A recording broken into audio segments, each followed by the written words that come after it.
আসসালামু আলাইকুম রহমতুল্লাহি ওয়া বারাকাতুহু। সম্মানিত রোজাদারগণ,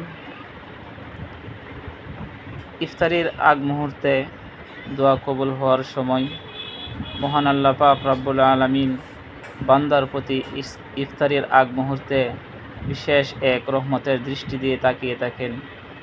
বান্দা কি চায়, বান্দার কি প্রয়োজন, বান্দার কি হাজত, আল্লাহ পাক রব্বুল আলামিন যার যেটা প্রয়োজন হাজত সেটা পূর্ণ করেন, প্রয়োজন মিটাইয়ে দেন।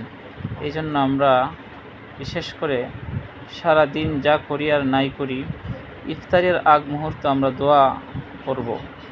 ইফতারের আগ মুহূর্ত আমরা ইফতারির সামনে নিয়ে বসে যাওয়ার পর দুরূদ শরীফ পড়ব, ইস্তেগফার পড়ব, কোরআন তেলাওয়াত করব, সূরা ইখলাস পড়ব, অন্যান্য মাসনুন যদি কোনো দোয়া পারি, লম্বা কোনো দোয়া, সাইয়্যিদুল ইস্তিগফার, অন্যান্য ইস্তিগফার, বেশি বেশি দুরূদ শরীফ এবং আরও কোরআন তেলাওয়াত সহ আরও অন্যান্য হাদিসের যে দোয়াগুলো আসছে, যেমন একটা দোয়া আছে, ইয়া ওয়াসিয়াল ফাদলি ইগফিরিলি, ইয়া ওয়াসিয়াল ফাদলি ইগফিরিলি।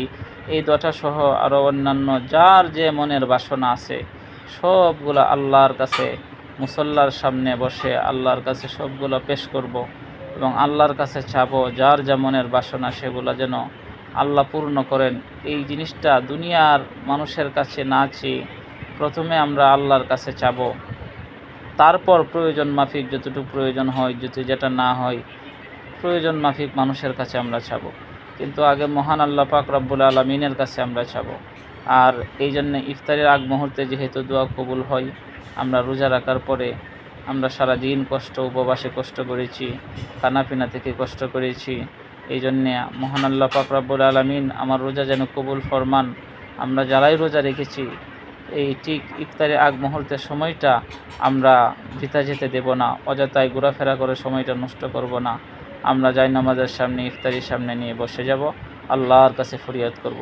আল্লাহ পাক রব্বুল আলামিন যেন আমাদের দোয়া কবুল আর মঞ্জুর ফরমান এবং আমাদের 30টা রোজা সহ নামাজ, তারাবি, ইফতারি, সাহারি, নফল নামাজ, কোরআন তেলাওয়াত, কোরআন খতম সবগুলো আমল যেন আল্লাহ আমাদের জরিয়ার জন্য যথেষ্ট হয়ে যায়। মহান আল্লাহ পাক রব্বুল আলামিন আমাদের সকলকেই কবুল ফরমান। আসসালামু আলাইকুম ওয়া রাহমাতুল্লাহি ওয়া বারাকাতুহু।